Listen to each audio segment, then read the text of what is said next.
We're so close to getting finished with these videos. Next, we're just gonna talk about shading very briefly.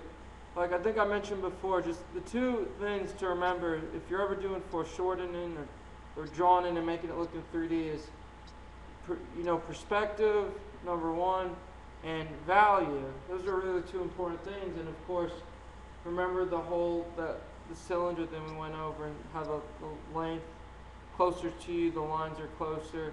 But now we're going to do value, and value is just pretty easy. If this is just a sphere, all you have to do is remember, whenever you draw, just remember where your light source is. If it's on top, like I'll draw 3 different spheres. And this is really simple. I mean, just remember, if your light source is from the top, like this is a light bulb, it's going to shine like that. And light always follows, the direction the rays it goes, and so this side's going to be really dark, like so, something like that. Now, say if the light source is right above it, then this would be all black, because it would be shining on there on the top part, so this would be dark. And then here, say with this one, the light source is actually behind it, and it's shining to you in front of you. Just remember then this middle would be the really dark area. That does not look good, if you know what I mean.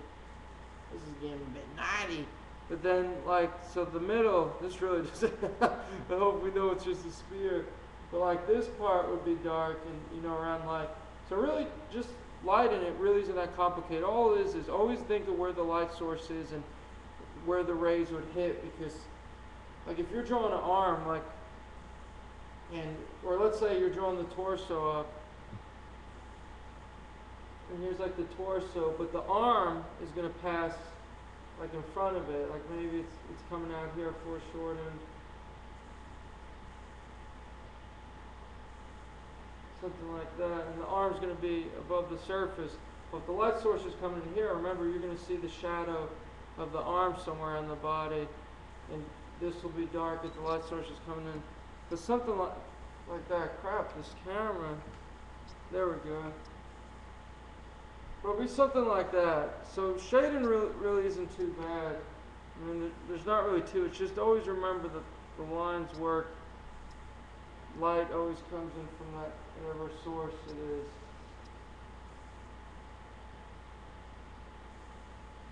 Let's just say I'll draw Batman's mask. Drawing Batman's really fun. There's a lot of values. Now let's say the light source is going to be coming from the top right. So just all the basic things we talked about in terms of, proportions. Mark the point. This is where it gets fun, the nose would be here, his mask would be covered like that, something like that. I'm trying to draw this quick, but if the light source on this side, this is going to be bright. So on the side of the nose, wherever you have these planes, the side of the nose, this will be really dark. And this side won't be as dark. But then the cheekbone, remember, just go back, if you've never seen how to draw the human head, just go back to those videos because they'll have all the proportions for drawing Batman. And the mouth, you see part of the nose still. And just all the value would be on this side. And where it comes up here, you can get the little, this pencil sucks. Now the daggers. Oh, record and processing session. Then the brow, remember the brow would kind of overlap. So this side would be dark maybe under the cheekbone because it'll touch the cheekbone before it gets to that. This might be a little bit of value. But this side will be really dark.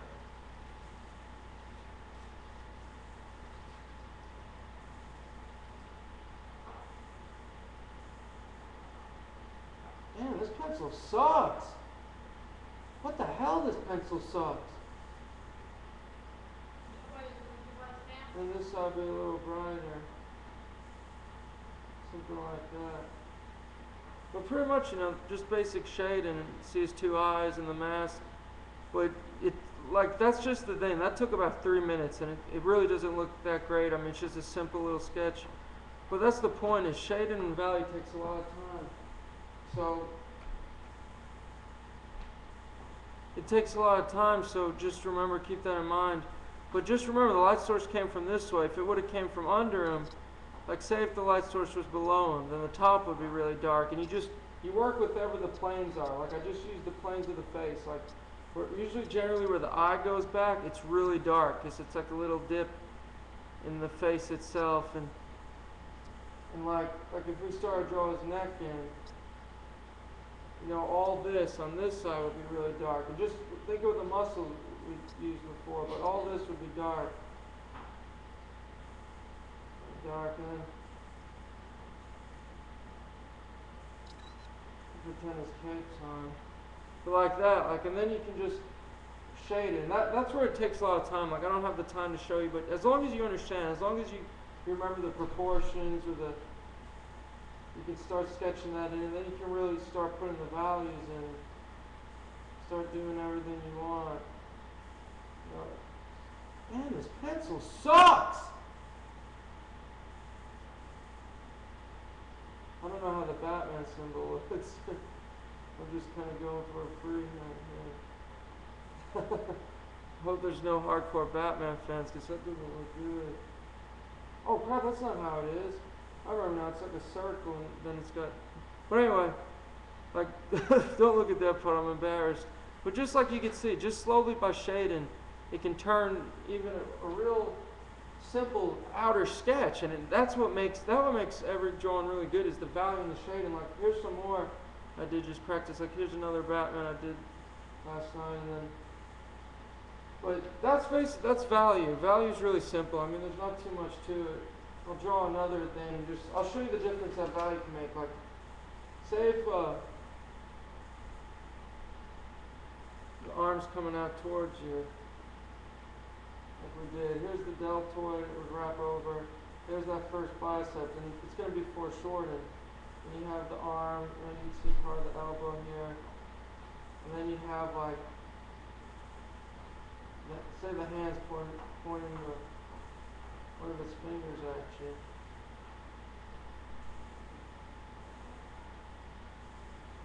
Like that. Try to sketch this out quick. But say, so the hand's pointing towards you like that.